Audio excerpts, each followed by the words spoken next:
from the Asian Community Development Council. This is Family in Focus, Mondays at 12 noon on PHLV Radio.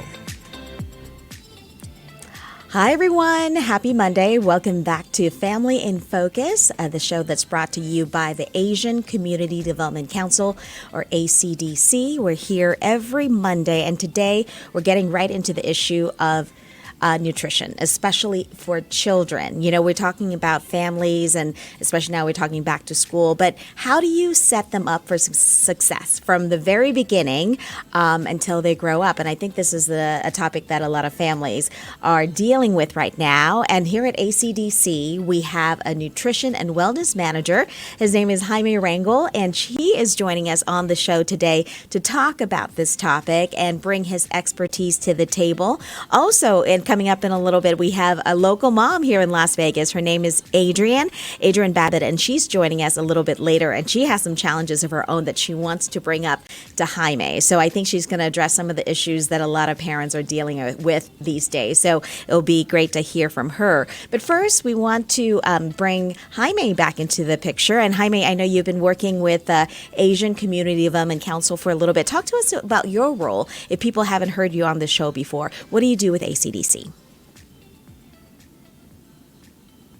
Make sure that we're providing safe and healthy foods that are going to make sure that they're impacting the community in a beneficial way. So my role has been to partner with ACDC and help them with their food bank program. So we have a food bank where if you go to ACDC's website, you should be able to find out the location and also the dates that they're available. But we partner with the community just to make sure that everyone has access to healthy foods that are going to impact and improve their family's health. That's right. You're bringing up this food bank that ACDC has been doing for a while now, providing, nutritious food for families, especially those that have been impacted by COVID-19. So, you can always find more information on the ACDC website. But we brought you here today because we want you to share some of your insights. Because when we do this, these food banks, we're thinking of the whole family, right? And that includes children as well. And so you have some information, especially for parents, as they're thinking about good nutrition for kids, not even from like before they're even born, right? So you want to share some of that information with us today? Yeah, of course. Well, of course, part of the focus is to make sure that the community is being taken care of. But another part of it is we want to make sure that we're providing information and education on how to be healthy and how to nourish your families. So part of my goal is to have a little bit of a brief education session every month to be able to discuss and teach about different avenues of nutrition and why it's so important. So this month, being that all the kids are starting to go back to school, we wanted to focus on children's nutrition. And I wanted to go through the phases of nutrition, how it impacts your children, how it impacts them even from womb. So let's talk a little bit and go into a presentation that I have so we can kind of guide you through that process of helping your children grow up healthy and happy. All right, so we'll let you start with the presentation. Okay, as I mentioned, we really want to focus on helping our kids be set up for success. And so let's talk a little bit about nutrition and how the different phases of life is impacted by what they're eating. Also, how we can help them. So you probably have struggled if you're a parent dealing with picky eaters, being rebellious, restless, not wanting to eat the foods that you're offering. You are only able to offer certain types of foods because that's the only food they want to eat. So the goal is to make sure we're finding different ways and different avenues to help our children get all the nutrition they need. So why is food important for kids? Well, of course, protein, calories are a key portion component of their growth. But we also know that kids who have a balanced diet do better nutritionally, they're more active, they sleep better, they have better lab results, and also they form a healthy relationship with food.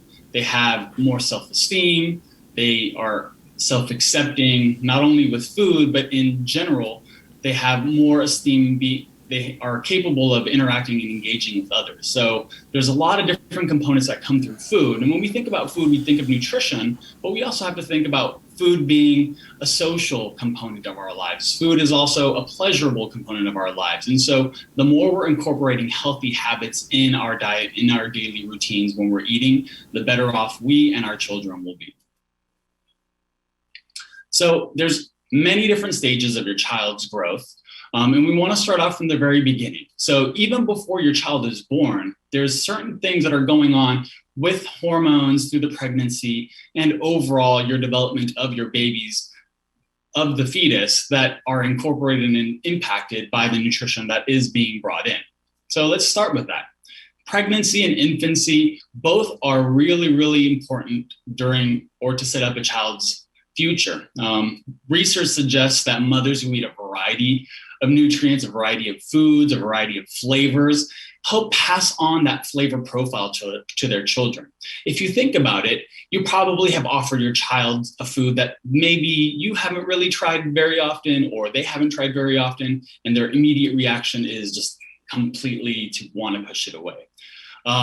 But if you think about it, there's children in different parts of the planet who are having certain types of food. Say, for example, a coconut flavor, or lemongrass flavor, a curry flavor, or even just a standard rice cereal.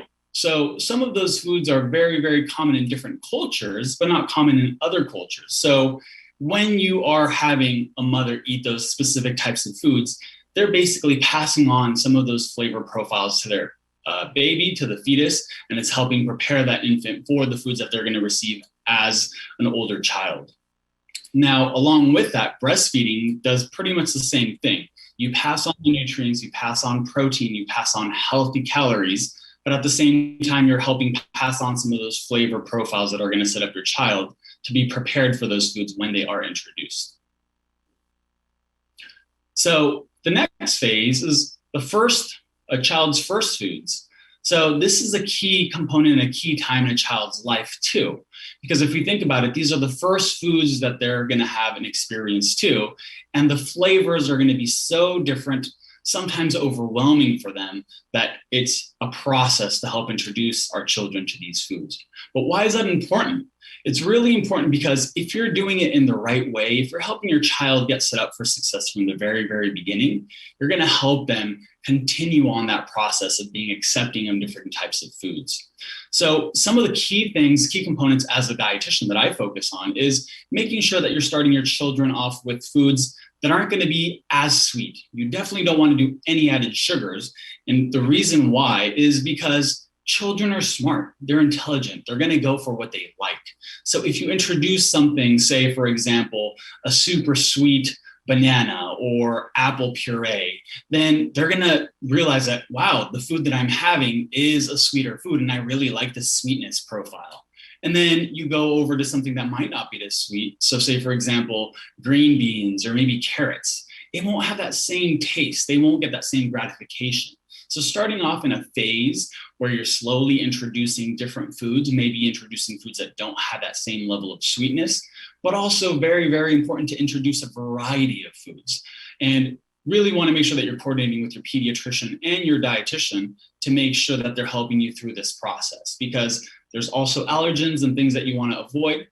That's another program that we could potentially do, but coordinate with your dietitian, coordinate with your physician, and they'll help you through this process as well.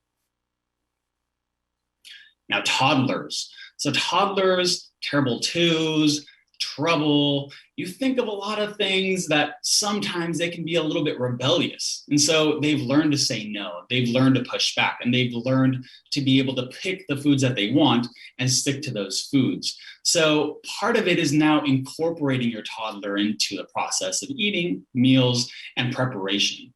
So if you see some of the pictures here, you see these children are all engaged in some level of helping prepare the foods, and they're engaging in the process of doing something with their parents. So part of this is also important because if you're getting children involved in the process of preparing foods, of course, you want to make sure that they're doing tasks that are appropriate for their age, but getting them involved gets them excited. It makes them want to participate. It's something that they can engage with, and it's a bonding experience too.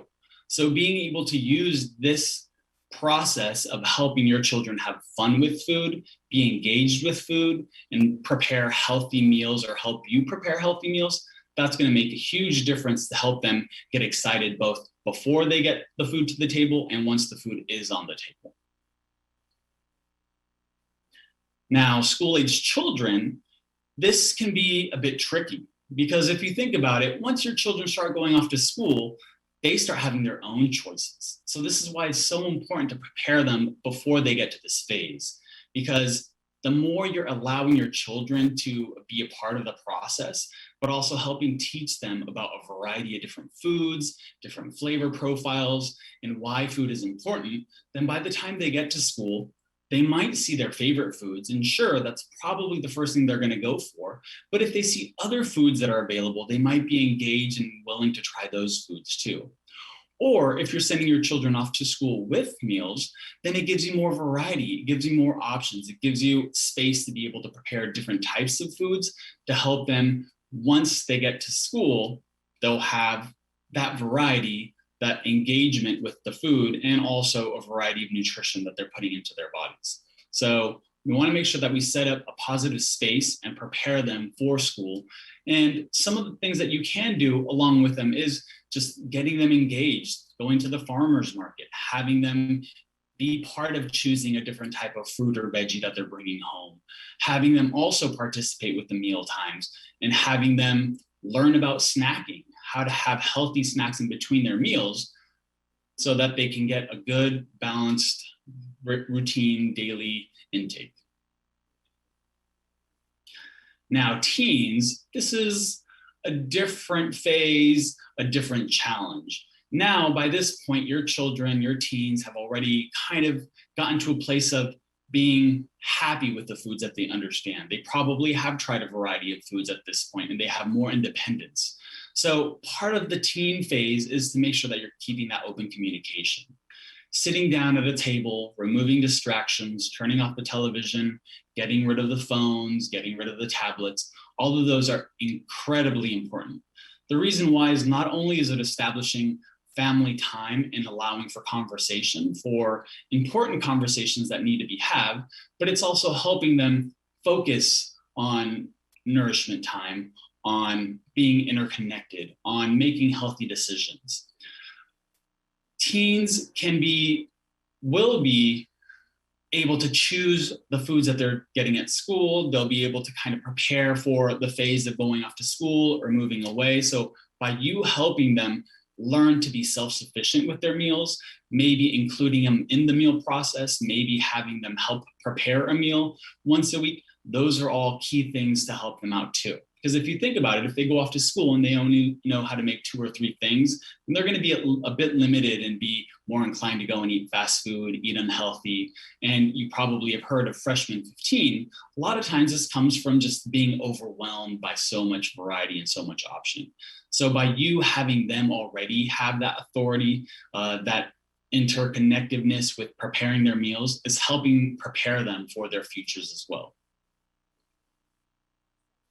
Now, I really also want to make sure that we're talking a little bit and getting to do some examples, some fun items, some things that kids can be able to participate with. So here are some examples of the pictures, but more exciting than pictures, I want to show you some examples of the things that I've created. Now, Jaime, I know you have some. Jaime, I know you have some examples of things that you want to share. So we wanted you to show that in just a little bit. I want you to show, because that presentation I think was so interesting, especially when it comes to what I thought was really cool was that how you can build that kind of a palate even before the child was born. You know what I mean? Like the kind of the taste that can be passed on to your children, which I thought was really interesting. But I wanted to get our mom's take now before you show us some examples. So Adrienne Babbitt is a mother of 2, and we wanted to bring her into the conversation really quick, just like because she just was taking in all the great information you just shared. So Adrienne, let me get your reaction, just hearing what you just heard from, I mean, I know you have, a 2-year-old and a 4-year-old, right? So is there anything about what Jaime just shared that would just kind of stood out to you, was maybe surprising? So I really love the idea of having the kids involved in the meal process. My oldest daughter loves to crack eggs. If I could get her to eat cooked eggs any kind of way, I would really like to involve her in more things, but she's so frustrating sometimes that I'm at a loss, I guess. It's hard, right? I mean, Jaime, I'm sure what she's explaining right now is it's kind of typical for a lot of parents out there. Yeah, it's very common and very difficult to go through these processes of where your children will eat anything that you show them. They'll be super influenced by whatever you're eating and then go to this phase of not wanting to eat anything that you're offering them. It's really, really important to get them involved, have them participate. And like you were doing, you're having her participate in the process of helping prepare the eggs. So those are key things. You want to keep those up and make sure that you continue to offer those options and you continue to do the same things and you continue to include her into the process. So those are key things, but at the same time, have her engage in different aspects, have her engage in the grocery store, maybe pick out a fun vegetable, have her go to the farmer's market and pick out something that she might like. And then also kids are really influenced by what they see around them. So they've already been influenced by their parents. Now getting to see other kids go through this process of eating a variety of foods comes in super handy as well. So having conversations with other parents, connecting with other parents, finding out what kids will be willing to eat and try different foods, and coordinating play dates, preparing snack options that you could bring with you and sharing those snacks. By getting other children engaged and involved, your daughter or your children will be able to see the other children participating in these different types of foods, exploring different types of meals, and be more engaged and more willing potentially to try those new foods out too. That's great, Jaime. And Adrian, I know we have some pictures of your daughters too, and I know they're 2 and 4. So which one is the pickier eater, the older one or the younger one? So the older one is the picky eater, and the younger one is a very good eater right now. So we'll hopefully that will keep up after she turns 2. Yeah, that's right. So aside from just, you said, getting her involved and maybe making breakfast, making eggs with you, what are some of the other things you're doing right now to kind of like make them eat healthier as a mom? Yeah. So I've been told multiple things by multiple people, and I feel like I've tried many things. So I've been told, give them what you're eating. So whatever, whenever I make dinner, I make a lunch, I try to either make her own plate, or I try to, cut off a portion of my sandwich or offer her, anything. I leave it out for her so she, gets used to looking at it. And she, eventually it just goes bad. She's not interested. I've had people say, well, don't snack, don't give her any food, just starve her, right? And at some point, they're like, well, when she's hungry, she'll eat. And I don't know. I feel like I can't just, the It's battle frustrating. of wills, my 4-year-old is winning, I think. Yeah. And Jaime, I know you have some examples and things to share that maybe parents like Adrian can really kind of take away, right? Especially when they're so frustrated by what's happening with their children. Right. So it can be very challenging, and I 100% understand. It's tough when you see your children not wanting to eat the foods that you prepared and they go without eating for time. The goal and some of the things that pediatricians will share, that I share as well, is as a parent, the role is to provide the food and choose the times that the children are eating, and the children's job is to choose what they're going to eat and how much of it. So I know it's really, really challenging to see when your children don't want to eat those foods, but by establishing that pattern, after time, your child will understand, okay, well, these are the foods that are available. And when they do get hungry, they will snack. And then also, if they aren't eating, having healthy alternatives that may not necessarily mean you're offering a whole different meal, but you're just giving them something to make sure that they are getting some nourishment. So I wanted to show a little bit about some of the examples that I have and try to give a little bit of an example as to how you can be creative in the kitchen, how you can try to incorporate children in the kitchen and just make things fun and amusing. So sometimes children like to do finger foods. They like to do something that they can grab. Food is part of an experimental process for them, and they're also exploring. So they're learning through touch, they're learning through smell, they're learning through taste, and that's why you see infants and toddlers constantly putting things in their mouth, because they're trying to explore and find out what those things are. Now, by having foods that are going to be colorful, they're going to have different excitement to them. So I'll try to lean it over without having everything fall. But here is a couple of the creations that I was able to come up with. Oh, that's so cute. I mean, you want to put fun faces on them. You want to have different types of fun figures. So here's a little bit of a boat. This is like a green bell or red bell pepper pizza popper. So it really has some ground turkey in it. It has some melted cheese on it. It has some fun colors. It's all kid friendly. They can grab it and they can play and they can eat. So I know it might get a little messy sometimes, but sometimes having fun at the table is part of the process too. Trying different faces out, different colors, putting different foods into it, doing something like this cucumber sushi that has a little bit of avocado in it. It has some rice. You can put some tofu in it, some shredded chicken in it if you'd like. For your older kids who might want to have still some color, you want to give them some extra nutrition, something that's a little bit more out of the box. So it's not that same bowl that they're typically used to. They're able to kind of pick off of lettuce. They're able to pick the meat off of it. Even if they're only eating the meat that's inside of it, at least they might be willing to explore and experiment. And at least they're seeing something different.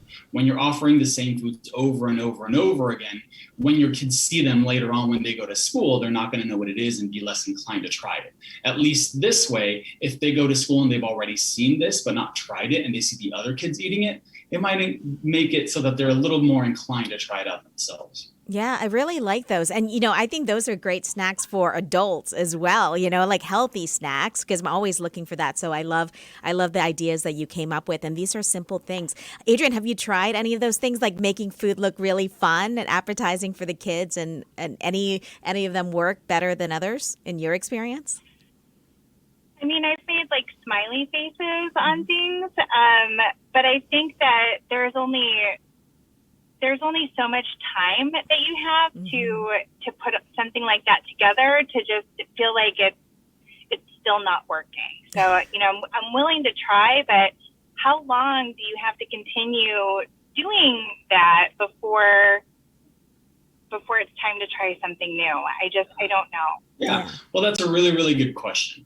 And what research shows is more so for infants and children, younger children, sometimes it takes 8 to 9 tries of the same food, the same item, before they actually are willing to try it, or they'll have it incorporated into their routine. So it's very, very common to hear and see rejection, but it is an average or so of 8 tries before someone actually will be more inclined to have that food, which it is discouraging at the very beginning because you've tried and tried and tried again. And by the 5th and 6th time, you're thinking, I've tried this so many times.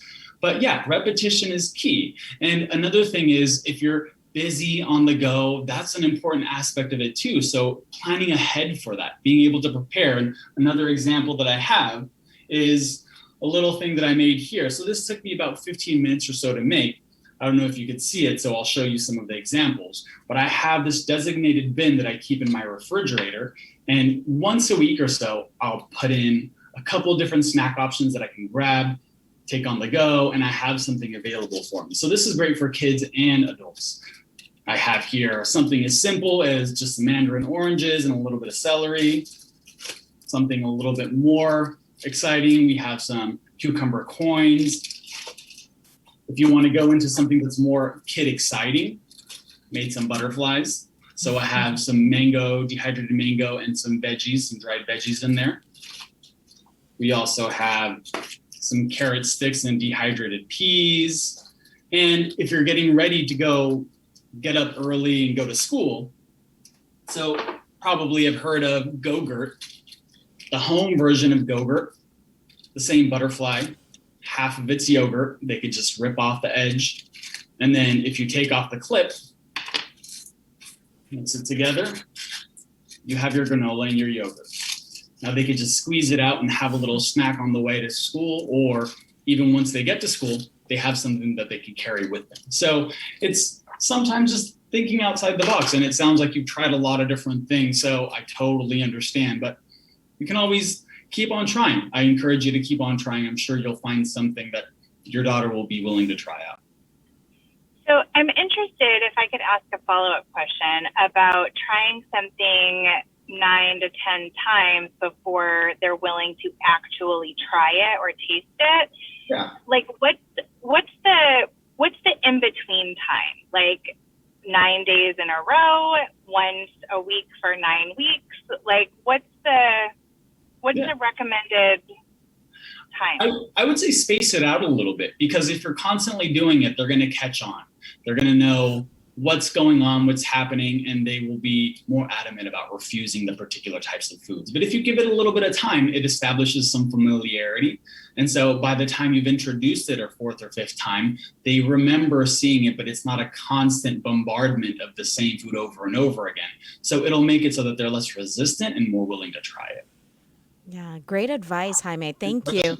But I can feel Adrian's frustrations. I've heard this from other moms before, and what they're going through, and they're just kind of at their wits' end. And I know on social media, especially, you see so many of these things. So, it's great that you're here, Jaime, to kind of give some advice. And Adrian, good luck to you. I know that they will eventually be eating healthy and well soon enough.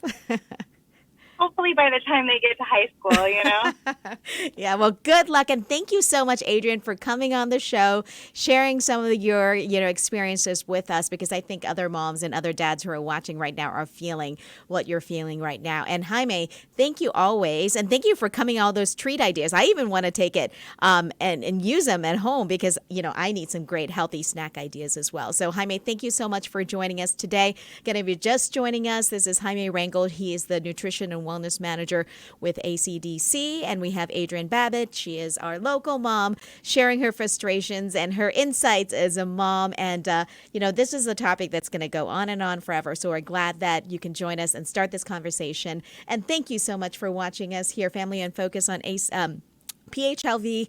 For more information on ACDC, go to their website, on social media as well, and lots of information there. So again, thank you to both Adrian and to Jaime for joining us on this episode of Family in Focus, and we'll see you again next week.